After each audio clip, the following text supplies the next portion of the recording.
Se tem uma coisa que eu sou apaixonada, são comédias românticas. E não necessariamente livros de comédias românticas. Tudo que envolve romance, principalmente com aquela vibe dos anos 2000, eu tô dentro. Porque, gente, não tem nada melhor do que comédias românticas feitas por mulheres e para mulheres dos anos 2000, sabe? Pra mim é, tipo assim, a melhor década para os filmes, para os romances. Quer dizer, romances nem tanto porque eu não lia muito, já que eu era muito novinha, mas eu fui criada, nascida e criada com os filmes de comédia romântica. E aí, esse vídeo é para isso, é para chegar aqui e dizer assim, olha, essa é a lista que vocês precisam assistir ou rever em 2026. Porque assim, eu tenho muitas memórias afetivas com a Sessão da Tarde. Tipo assim, a minha infância foi assistindo a Sessão da Tarde. Eu lembro como se fosse hoje, do video show, depois a gente tinha Vale a Pena Ver de Novo e tá, Sessão da Tarde. E eu tenho uma vibe muito positiva quando eu penso em Vale a Pena Ver de Novo com novelas de época, tipo Chocolate com Pimenta. Ai, minha gente, tipo assim, melhor época da minha vida. Ou então o Cravo e a Rosa. Aí depois a gente tinha um filme de comédia romântica pra deixar tudo ainda mais romântico. Então esse vídeo é pra isso. Chega de delongas, vamos iniciar porque eu estava sentindo falta de poder surtar com vocês. Essa lista que eu fiz, ela vai reunir filmes que estão disponíveis no catálogo da Netflix, mas também filmes que vão entrar no catálogo e, infelizmente, um filme que vai sair. Então, por favor, se você está vendo esse vídeo, não perde tempo, vai assistir agora, porque já já ele sai do catálogo, porque já já não vai ter mais chance de assistir, só se for em outro streaming. Vamos começar essa lista com o meu filme favorito da vida. Ele estreou dia 1º de março lá no catálogo da Netflix, ó, bem antigo, acho que é de 2008, por aí, estrelando Patrick Dempsey, mais precisamente o nosso Derek Sherper de Grey's Anatomy. Esse é simplesmente o meu filme favorito de toda a minha vida. Eu sempre assisto esse filme no mínimo, umas 2, 3 vezes por ano, porque ele é o meu filme conforto. Se você ainda não sabe qual é a história, vem cá, vem cá, vem cá, vem cá, se aproxima. Vem conhecer, porque, gente, pelo amor de Deus, eu tô me sentindo muito à vontade pra falar, porque é a minha lista conforto. Eu sei que tem muitos filmes que eu sou apaixonada que não estão no catálogo da Netflix, mas em breve, quem sabe, eu faço uma lista aí com todas as minhas comédias românticas e onde elas estão. Porque tem muita coisa, assim, espalhada, né, pelos catálogos dos streams da vida. A gente vai ter o quê? Melhores amigos que se apaixonam. E é uma história muito interessante, porque começa há muito tempo atrás. O nosso personagem, ele sempre foi muito pegador. Sendo que daí ele, na fraternidade ali, né, na época de faculdade, ele acaba entrando no dormitório e encontrando a pessoa errada. Ele estava esperando encontrar aí a pessoa que ele ia ficar e ele acaba encontrando a Hannah. Sendo que ela foi assim, um meteoro que caiu na vida dele, porque ela é sempre muito sincera, muito verdadeira, e ele ficou fascinado. Nossa, a gente precisa ser amigos. E daí os tempos se passam e ela vai para a Escócia, volta noiva de um duque escocês. E é aí que o Tom se manca, né? Nossa, eu sou apaixonado por ela. Sendo que, gente, ele vai ser a madrinha do casamento dela. E uma coisa muito interessante que eu acho muito engraçada é porque em inglês o título do filme se chama Madrinha de Casamento, né? Maid of Honor. Maid of Honor. E aí eles traduziram como o melhor amigo da noiva. Sim, realmente, ele é realmente o melhor amigo da noiva, mas ele é a dama de honra da noiva, né? A madrinha, a principal madrinha da noiva. Mas eu gosto muito do título português brasileiro.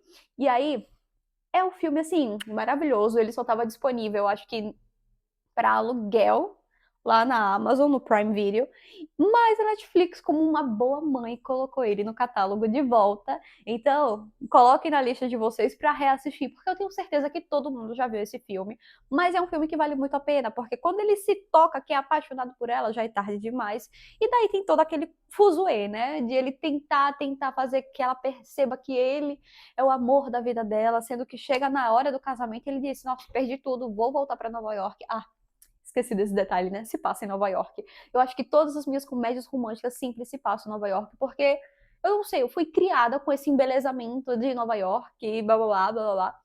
Enfim, né? Mas saindo dessa temática Nova York, vamos para uma temática mais britânica, mais realeza. Não tão realeza assim, tô falando de O Diário de Bridget Jones. Para vocês terem uma noção, eu fui assistir esse filme pela primeira vez no ano passado. E daí eu gostei tanto que assisti o primeiro, o segundo, o terceiro. E eu não lembro agora se eu cheguei a assistir todos, porque teve um que lançou bem recentemente, que diz respeito aí à maternidade. Eu acho que esse eu não assisti ainda. Mas eu maratonei Bridget Jones e eu fiquei encantada. Gente, tipo assim, é uma personagem perfeita para nós mulheres que estamos ali na crise dos 20 e poucos anos, dos 30 e poucos anos, porque elas, basicamente, ela se encontra perdida. Quem eu sou? O que eu quero fazer da vida? E daí, nessas idas e vindas, ela acaba, né, conhecendo alguém, mas ela percebe que essa pessoa é um babaca, e a pessoa que ela sempre foi apaixonada é o certinho da família, sabe? O amigo da família que é todo certinho, que é um advogado, assim, rigorosíssimo. E ela sempre fez piada dele, nossa, como você é careta, nossa, e aquilo outro, mas ela ficou completamente apaixonada por ele. E assim, eu fiquei encantada, porque, gente, a Bridget, ela é muito gente como a gente, sabe? Uma pessoa da vida real. Aquela pessoa que se joga de cabeça em tudo, e daí muitas vezes se arrepende do que fez, tipo, nossa, eu deveria ter moderado um pouco a minha personalidade, sendo que não, a gente precisa realmente ser nós mesmos, e quem se incomodar, ó, chispa, aqui não é lugar para você. Mas até ela perceber isso, vai ter muitas burradas que ela vai fazer. Tipo assim, uma atrás da outra. Entre elas, pedir demissão, tentar emagrecer, tentar aprender uma coisa nova. Então, assim, é um filme que mostra os altos e baixos do ser humano, da Bridget. Bridget, nossa, pra mim, esse é um nome assim, trava-língua. Bridget. Como é que os britânicos conseguem falar com tanta naturalidade? E eu sou apaixonada por essa atriz. Eu não trouxe aqui o meu filme favorito dela, porque não está disponível na Netflix, está disponível na Disney Plus. Mas se vocês quiserem, depois eu posso fazer um videozinho aí com todas as comédias românticas maravilhosas que estão disponíveis lá na plataforma, porque tem muita coisa boa. Já tem vídeo aqui falando sobre filme clássico na Disney Plus, tem parte 1 e parte 2. Eu vou deixar os dois linkados num card aqui para vocês irem correndo assistir, porque vale muito a pena. Tem romance, tem faroeste, né? Tem de tudo um pouco. Tem musical, então assim, é uma lista aí pra ninguém botar defeito. Mas voltando a Bridget, ó, saiu perfeito. Quase Bridget, mas não é. A Bridget, ela é uma personagem muito gente como a gente. Nossa, tô olhando muito pra lá, mas não tem nada na minha frente. Apenas vocês. A Bridget, ela é uma personagem muito gente como a gente, que faz a gente se identificar, e cada filme melhora ainda mais. Mas esse especificamente é tipo assim, perfeito. O primeiro é sempre o meu favorito. Sempre. E eu acho que eu vou reassistir. Porque quando eu vi, eu acho que não estava no catálogo da Disney, estava só no Prime. E daí eu assisti tudo de uma vez porque eu precisava rever. Rever não, ver pela primeira vez, que eu nunca tinha visto, né? Que vergonha, mas que vergonha. E aí a gente vai ter um cenário britânico. Se passa aí na Inglaterra, o nosso personagem é um advogado, tipo assim, advogado, tá ali no processo de divórcio. Então, é tudo muito real, sabe? Ele é de 2001, tem muito tempo. Mas, gente, vale muito a pena. E é muito interessante toda essa temática de realmente ter o diário, dela escrever, colocar no papel todos os sentimentos. A gente não ter as redes sociais, celulares super modernos. Então, assim, eu gosto muito dessa vibe dos anos 2000, sabe? Que era tudo muito analógico, muito real. Não tinha essa coisa de internet, de superficialidade, era tudo muito verdadeiro. Ai, eu adoro. E aí, falando já de Bridget, falando já de pessoa que entra de cabeça nas coisas, muda de vida, se reencontra, se reconhece como uma pessoa realmente maravilhosa e maioral e etc. Eu trago aqui um filme que infelizmente vai deixar o catálogo da Netflix agora em março, no último dia do mês, do ano não, do mês, e eu estou falando de Reese Witherspoon com Legalmente Loira. Gente, tipo assim, eu confesso pra vocês que tem muitos filmes dos anos 2000 que eu ainda não assisti, e que esse daqui era um deles. Eu me arrependi amargamente de não ter assistido antes, porque ele é icônico. Eu sempre via muitas vezes muitas pessoas, assim, comentando, colocando foto, colocando trechinho, e eu ficava, o que é este filme? Eu tenho a impressão que eu já assisti na sessão da tarde, mas fazia muito tempo. Eu acho que tem muitos anos que esse filme não é repassado. Se bem que ultimamente a sessão da tarde tá passando uns filmes bem nada a ver, né? Eu não sei o que aconteceu, se por conta dos streamings e dos direitos que os streamings têm sobre esses filmes ficou mais difícil de retransmitir alguns desses longas. Mas esse filme é um que eu olhei e falei, como eu não assisti isso antes? Basicamente, a gente vai ter uma mocinha que tá aí na faculdade de Direito e ela tem um namorado que é, tipo assim, o popular, até que ele dá um pé na bunda dela, tipo, humilha ela, maltrata completamente, e ela vai provar que ela é sim capaz de se formar na faculdade, se formar com honras, e ela não é uma loira burra, porque é basicamente esse é o estereótipo que querem trazer, né? Da loira burra, que não sabe fazer nada, que simplesmente só vive aí pra esbanjar, pra isso e aquilo outro, porque, ai, como eu sou bonita, quase uma top model. Sou bonita, mas não sou inteligente. E aí a nossa mocinha, ela vai lá pra provar que não tem nada a ver. A cor do cabelo não quer dizer nada. Só porque ela só usa rosa, assim, ela só usa rosa. Ela é tipo assim, a nossa Barbie. Mas ela é maravilhosa e ela quebra tudo no final. Tipo assim, tudo, tá entendendo? Todo mundo fica olhando pra ela com aquela cara de quem é você? O que é que fizeram? Essa não é você, você está enganada. Mas não, ela é sim muito maravilhosa. Tipo assim, o melhor filme que eu já assisti depois dos anos 2000, já quase 20 décadas, 2 décadas depois. E eu fiquei, nossa, eu estou apaixonada por esse enredo. E a gente tem romance sim, tá? Em todos esses a gente tem romance. No primeiro eu não vou dizer aí, no primeiro não, no primeiro eu já disse, né, que é o Tom. Mas no segundo eu não vou expor quem é o nosso par romântico da Bridget. Por que Bridget? Porque faz parte aí do desenvolvimento da história para vocês conseguirem ver quem é o babaca, quem não é e se apaixonar junto com ela. Porque ninguém me avisou que eu ia me apaixonar perdidamente por ele. Ai, não vou nem dizer o nome. Mas aí no final eu fiquei assim, rendida. Ai, a última cena de Bridget Jones é tipo assim, numa nevasca, tá caindo neve na cidade, eles se encontram na rua e ela tá com roupas assim bem inapropriadas para estar em público, porque ela bota apenas um casaco e por baixo tá tipo assim, ela tava quase dormindo, gente. Quase dormindo, então. É, né? Mas de Legalmente Loira é maravilhoso, porque a gente tem um mocinho que tá ajudando ela aí a estudar para as provas, a, sabe, melhorar e etc. E ele é o par romântico dela e é simplesmente incrível! Ai, minha gente. Eu tinha que fazer isso, porque é maravilhoso. E como eu já falei, vai sair do catálogo dia 31 de março. Então, por favor, não percam tempo. Vão assistir. Antes de encerrar, eu vou citar aqui 2 filmes que ainda não estão no catálogo da Netflix. O primeiro que eu vou falar vai sair não, vai entrar, vai entrar nessa sexta-feira, que é dia 13 de março. E o outro filme vai entrar no dia 15, que é um domingo. Hoje é 9, 10, 11, 12, 13, terça, quarta, quinta, sexta, isso mesmo. E aí, o primeiro que eu vou citar é Vestida para Casar. Que filme maravilhoso! Se você já assistiu Grey's Anatomy, você vai lembrar de Izzy Stevens. E a Izzy, ela simplesmente é a nossa protagonista aqui. Esse filme é maravilhoso. E o nosso mocinho, agora eu não lembro qual é o nome dele, mas o nosso mocinho é quem faz Smallville. Então, assim, ele é um filme basicamente para quem ama rever atores que gostam muito. Eu assistia mais ou menos Smallville quando passava no SBT, mas eu não era aquela espectadora, sabe, fiel de realmente estar acompanhando todos os episódios. Era lá de vez em quando. Mas esse filme aqui é maravilhoso, porque a gente tem uma mocinha que é madrinha de casamento de todas as amigas. Ela é aquela madrinha que sabe tudo. Ela tem um caderno, assim, com todas as informações precisas.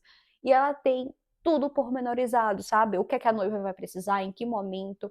Até que ela tá indo de um casamento a outro no mesmo dia. Ela contrata um taxista para ficar levando ela de um pro outro. Tipo, ai, aqui é o momento da celebração, mas lá é a festa. Então, quando os convidados estiverem entretidos aqui, eu vou pro outro casamento que é em outro lugar da cidade, e daí eu socializo um pouquinho, vou pro outro, etc. Até que esse jornalista vê essa movimentação estranha e começa a segui-la. E aí ele começa a escrever uma reportagem sobre ela, porque ele percebe, ele fica com o diário dela, uma coisa assim, e ele vê que ela participou de vários casamentos, etc. Então, essa é a oportunidade dele para largar a editoria que ele não gosta de escrever, que é uma editoria de casamento, e focar em outra coisa. É a chave dele de mudar aí o rumo da vida. Sendo que ele escreve por um pseudônimo, e a nossa mocinha, ela é apaixonada por todos os embelezamentos que ele escreve, porque ele sempre escreve a editoria de casamento, então ele vai para o casamento, ele participa da cerimônia, da celebração, etc, e ele faz uma reportagem, uma notícia explicando um pouquinho, e são coisas assim bem poéticas, bem maravilhosas, e ela não sabe que é ele, até que ele se aproxima dela, sabe, como quem não quer nada, mas eles acabam se apaixonando, sendo que quando ela descobre que ele só se aproximou para ter mais informações sobre ela, para publicar uma matéria e decolar na carreira, ela fica muito chateada, com razão, e aí ela acaba tudo, até que percebe que não importa, ele fez isso, mas ele se arrependeu, então eu preciso dar uma nova chance pra ele, sendo que é tarde demais. Ai, é maravilhoso, é muito, muito clichê, mas é muito gostosinho de assistir, sabe? E aí a gente tem basicamente um casal maravilhoso. É um filme que também lida um pouquinho sobre a questão de irmãs, porque ela tem um chefe que ela é apaixonada, mas a irmã dele acaba conhecendo ele e eles ficam noivos, sei lá, em um mês. Enfim, gente, tem muitas camadas esse filme. Se você ainda não assistiu, vale a pena assistir. Ele também está disponível lá no Disney Plus. Eu não sei se vai sair do Disney, acho que não. Mas é um filme que vai entrar na Netflix nessa sexta-feira. Eu já coloquei um lembrete lá para me avisar, porque eu preciso muito assistir. Mas um outro filme que eu coloquei um lembrete e assim que sair eu realmente tenho que assistir é Rufem os Tambores. De Repente 30. Esse filme daqui, ele é, tipo assim, um dos meus favoritos da vida. Todo mundo já assistiu esse filme. Eu lembro quando ele passava, assim, com uma certa frequência na... Não é temperatura máxima, não, é temperatura máxima, que é de domingo ali da Globo. Passava muito. E eu sempre ficava encantada por toda essa aura de 30 é a idade do sucesso, 30 é a idade do sucesso. Esse filme, ele ficou tão marcante que é impossível a gente não saber uma frase de cor, sabe? E aí a gente tem o Matt, que ele é maravilhoso. Nossa, o Mark Ruffalo, quando fez esse personagem, eu acho que ele nem imaginava que esse filme ia virar tão ícone pop, sabe? Da galera dos anos 2000, porque esse filme é simplesmente iconic. E quando eu for fazer 30 anos, com certeza eu tenho que honrar esse filme. Eu já tô aqui me preparando para fazer algum videozinho temático aí com Friends, quando eu for completar o aniversário, que é mês que vem. Então já tô aqui pensando, o que é que eu posso fazer de temático para postar, porque eu tô muito empolgada com essa coisa de estou chegando na idade dos meus personagens favoritos. Então, minha gente, aguardem. Tô pensando aí no que é que vai ser, o que é que pode sair, né? Mas eu tô muito animada para isso. Mas voltando a De Repente 30, ele vai entrar no catálogo no domingo. Então, assim, já lida um pouquinho com o nosso lado emocional, que é assistir esse filme no domingo. Então, já botei um lembrete pra Netflix me avisar quando estiver disponível, porque esse filme é maravilhoso.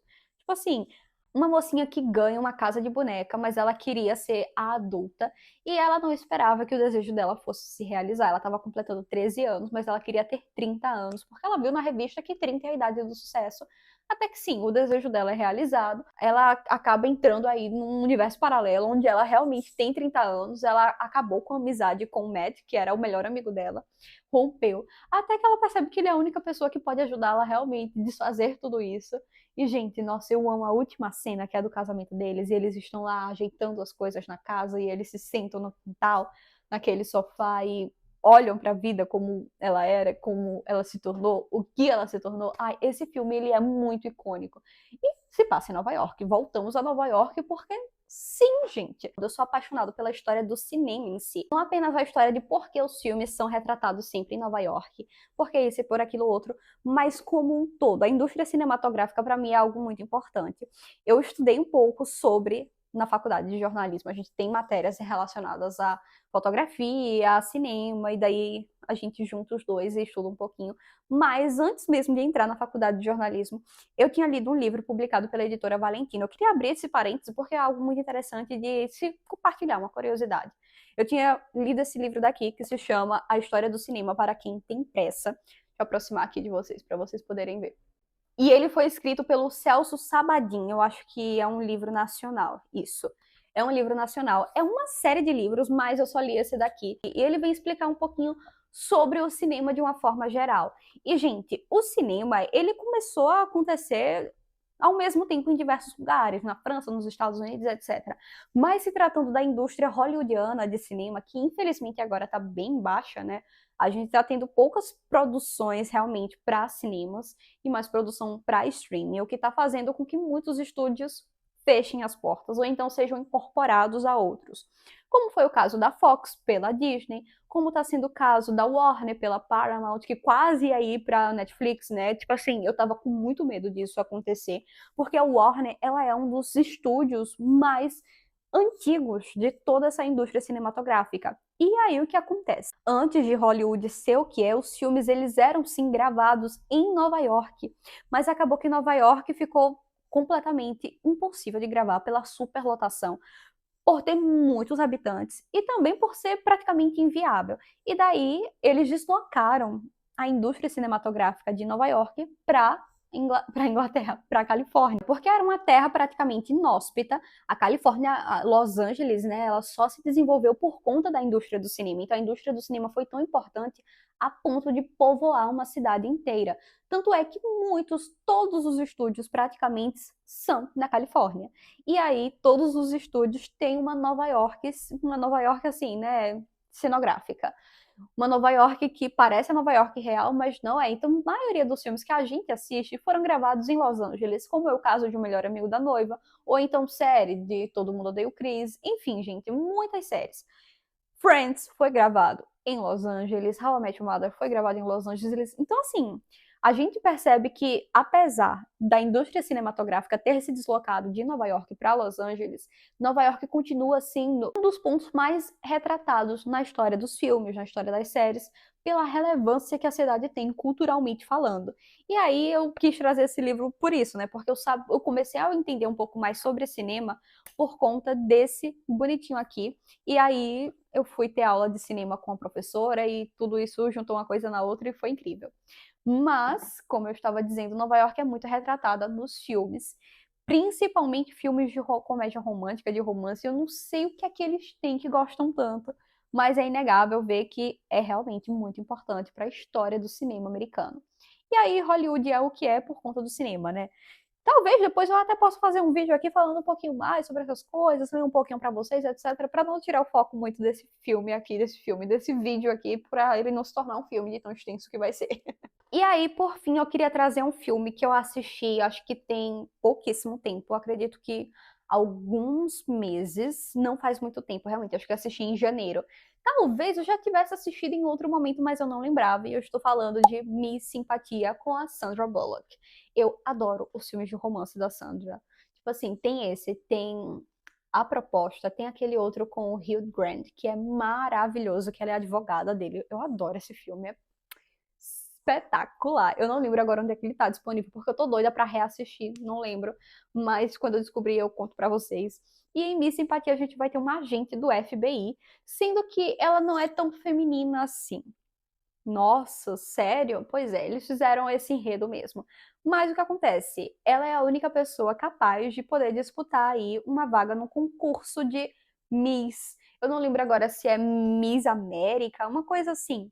Mas ela vai ser uma agente infiltrada, porque tá tendo aí um burburinho de que vai ter uma missão muito específica dentro do concurso e uma das candidatas pode ser o alvo. Então ela vai se transformar numa candidata aí, né, para Miss América e tentar impedir que essa tragédia aconteça.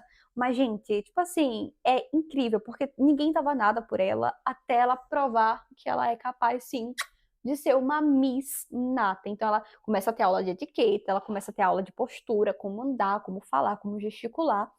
Mas todo mundo não estava dando nada por isso. Inclusive a pessoa que está responsável por essa missão, que é um colega de FBI dela, e ele começa a ficar apaixonado por ela. Tipo assim, eles mal têm interação durante, sei lá, metade do filme, mas ele começa a ficar cada vez mais encantado por ela. E eu fiquei apaixonado pelo filme porque a gente tem história de amizade, a gente tem história de amor, a gente tem o desenvolvimento de um personagem que é tipo assim, nato. A gente vê como ela cresce ao longo da trama, como ela vai conseguindo cada vez mais destaque, cada vez mais, sabe? presença, se impondo em todas as situações. E eu adoro as cenas que ela tá lutando lá com ele num treino e ela dá um nocaute, dá outro. E eu fico assim, caramba, como foi que isso aconteceu? Porque eu estou encantada. Eu acho que realmente foi a primeira vez que eu assisti esse filme. Mas se eu soubesse que era tão bom assim, talvez eu tivesse assistido antes, porque vale todas as suas fichas. Se você ainda não assistiu, o que é que vocês estão esperando? Sinceramente, foi um dos meus filmes favoritos que eu assisti com ela. Talvez depois de A Proposta e depois daquele com o Hugh Grant, mas esse com certeza entra aí no meu top 3. Ai, ai, Sandra Bullock, tipo assim, no início dos anos 2000, ela era o que sei lá, a Sydney Sweeney tá sendo hoje em dia, sabe? Sendo que 1000 vezes melhor, porque a atuação da Sandra Bullock é simplesmente espetacular. Ai, sério, a gente passou, assim, uma época maravilhosa, né? Com Sandra Bullock, com Julia Roberts. Nossa, eu tava pensando na Noviça Rebelde. Julia Roberts com... Ah, e tantas outras atrizes, porque elas são icônicas. Inclusive, vocês acreditam que eu nunca assisti Comer, Rezar e Amar? Eu sei que é uma adaptação literária, mas eu não tenho pretensão de ler o livro, até porque eu não sei se eu vou gostar. Mas eu nunca assisti esse filme. E eu sou apaixonada pela Itália de um modo geral, então eu preciso assistir esse filme urgentemente, porque eu espero um dia poder conhecer a Itália, né? Mas enfim, a minha lista foi bem curtinha, porque eu precisava trazer esse vídeo antes que Legalmente Loira saísse do cartaz, e eu espero que vocês possam assistir algum desses filmes, mas me conta qual é a comédia romântica favorita de vocês aqui nos comentários, porque eu preciso cada vez mais assistir filmes novos, não tão novos assim, mas que eu ainda não assisti. Então eu vejo vocês no próximo vídeo. Tchau!